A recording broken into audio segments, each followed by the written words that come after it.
आज भले ही ऋषभ पंत नाजुक स्थिति में हॉस्पिटल में पड़े हैं और बहुत ही बेसब्री के साथ टीम इंडिया में कमबैक करने की राह तक रहे हैं, लेकिन ऋषभ पंत भारतीय अंतर्राष्ट्रीय क्रिकेट का वो चमकता हुआ सितारा है जिसने अपने जीवन में बहुत सी आंधियों और अंधकारों को गुजरते हुए देखा है, लेकिन उसकी रोशनी कभी कम नहीं हुई। ये सितारा आज भी उसी चमक के साथ भारत के आसमान में रोशनी बिखेर रहा है और हाल ही में हुए हादसे में उन्होंने जिस तरह के जज्बे को दिखाया है, इससे पूरी तरह ये साबित हो जाती है कि वो भारत में जोश और जज्बे का मिसाल है और कठिन से कठिन समय भी उसको तोड़ नहीं सकती है।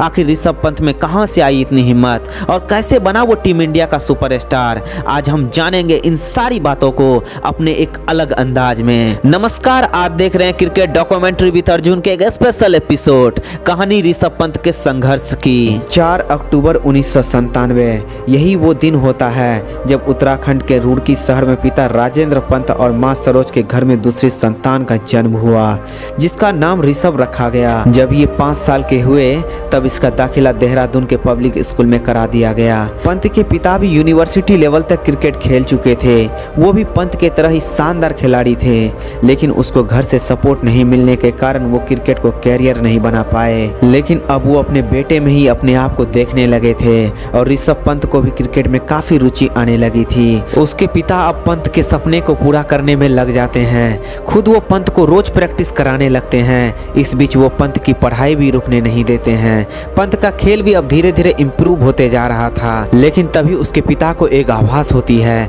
कि ऐसे में पंत एक अच्छा क्रिकेटर नहीं बन पाएगा, जिसको लेकर अब वो पंत के लिए एक अच्छे कोच के तलाश में जुट जाते हैं और 12 साल की उम्र में पंत का एडमिशन दिल्ली के सोनेट क्रिकेट क्लब में करा देते हैं, जहां पंत को सप्ताह में 2 दिन शनिवार और रविवार को प्रैक्टिस करने जाना पड़ता है। दिल्ली में उसके रहने का कोई जगह नहीं था, पिता की आर्थिक स्थिति भी इतनी अच्छी नहीं थी कि पंत कोई रूम लेकर वहां रह सके। पंत के छोटे होने के कारण उन्हें अकेला रखना भी एक रिस्क था।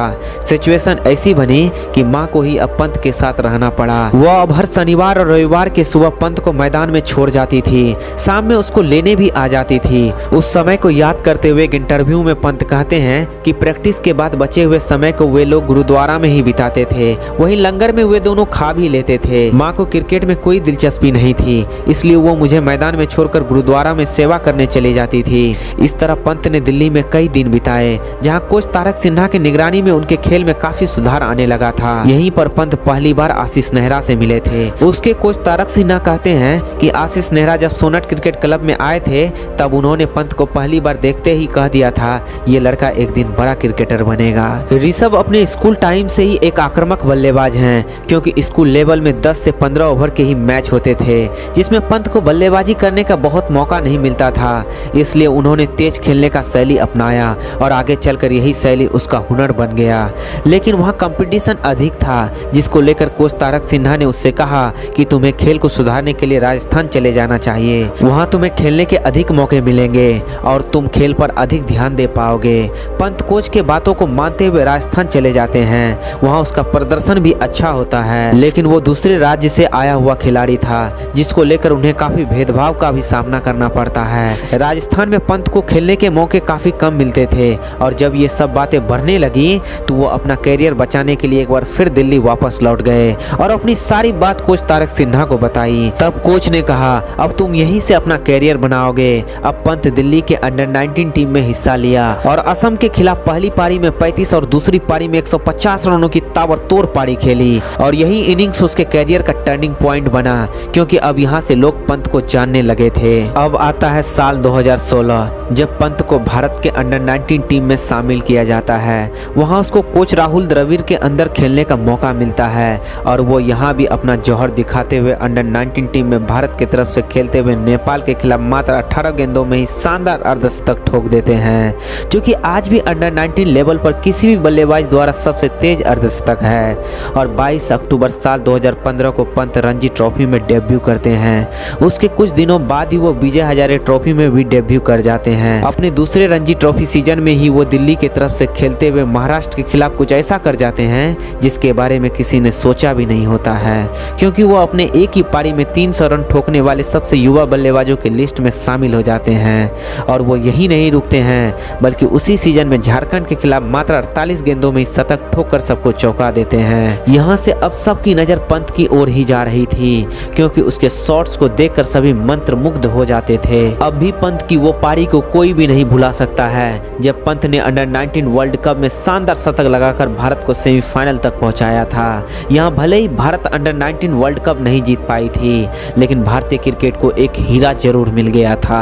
अब सबकी नजर होती है उसके आईपीएल परफॉर्मेंस में, लेकिन यहाँ भी वो अपने तीसरे ही मैच में दिल्ली की तरफ से खेलते हुए गुजरात लायंस के खिलाफ मात्र 40 गेंदों में ही 69 रनों की पारी खेलकर अपना लोहा मनवा लेते हैं। यहाँ भी अब सब उसके बल्लेबाजी का मुरीद होने लगते हैं और वो एक से एक शानदार पारी खेलकर सबको मोहित कर लेते हैं। साल 2017 जो कि उसके जीवन के लिए सबसे अच्छे सालों में से एक थे, क्योंकि यही वो साल था जब उसका भारतीय टीम में डेब्यू हुआ था। वह मात्र 19 साल की उम्र में ही इंग्लैंड के खिलाफ T20 में भारतीय टीम में डेब्यू करते हैं और इसी के साथ भारत के लिए T20 में डेब्यू करने वाले सबसे युवा खिलाड़ी बन जाते हैं। उसके जिंदगी में सबसे कठिन समय तब आता है जब एक आईपीएल मैच खेलने के दौरान उन्हें पता चलता है कि उसके पिताजी अब इस दुनिया में नहीं रहे। ये सुनकर पंत पूरी तरह स्तब्ध हो जाते हैं, लेकिन वो हिम्मत नहीं हारते हैं और अपने पिता के दाह संस्कार के लिए घर रवाना हो जाते हैं और अपने पिता का दाह संस्कार करते हैं। इस सिचुएशन में कोई आम इंसान होता तो कुछ दिन घर में जरूर रुकता,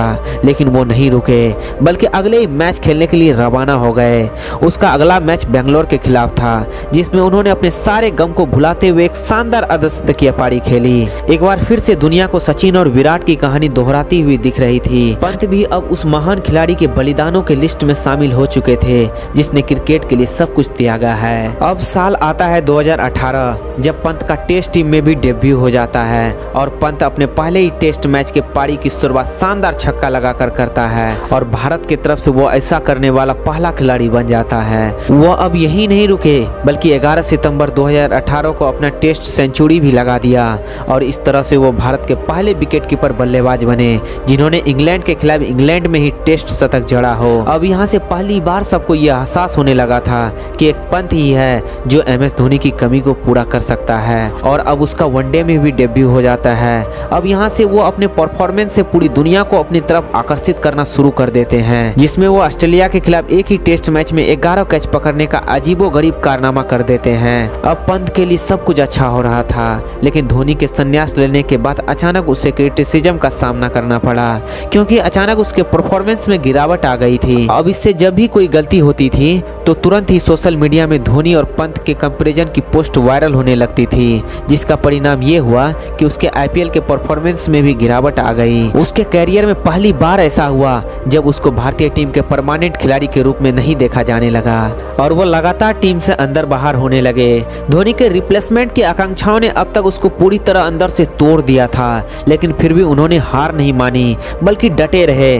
और फिर उसके जिंदगी में आया ऑस्ट्रेलिया टूर, जो उसके जिंदगी को पूरी तरह बदल कर रख दिया, क्योंकि यही वो टूर था जब पंत ने ऑस्ट्रेलिया के घर में घुसकर ऑस्ट्रेलिया को चैलेंज किया था, जहां पंत एक असंभव से लक्ष्य को भी अपने 89 रनों के ताबड़तोड़ पारी के दम पर प्राप्त करके ऑस्ट्रेलिया के मुंह से मैच छीन लिया था। उसके बाद पंत ने फिर कभी पीछे मुड़कर नहीं देखा। वैसे दोस्तों, कमेंट बॉक्स में ऋषभ पंत के जल्द से जल्द ठीक होने की कामना जरूर करें और आपको यदि ऐसे ही डॉक्यूमेंट्री वीडियो चाहिए तो चैनल को सब्सक्राइब करके बेल आइकन ऑन कर दे, ताकि आपके इस छोटे से सपोर्ट से हमें मोटिवेशन मिल सके और हम आपके लिए अच्छे से अच्छे वीडियो ला सके। तब तक आप यूं ही हंसते रहिए और खिलखिलाते रहिए। मिलते हैं नेक्स्ट वीडियो में।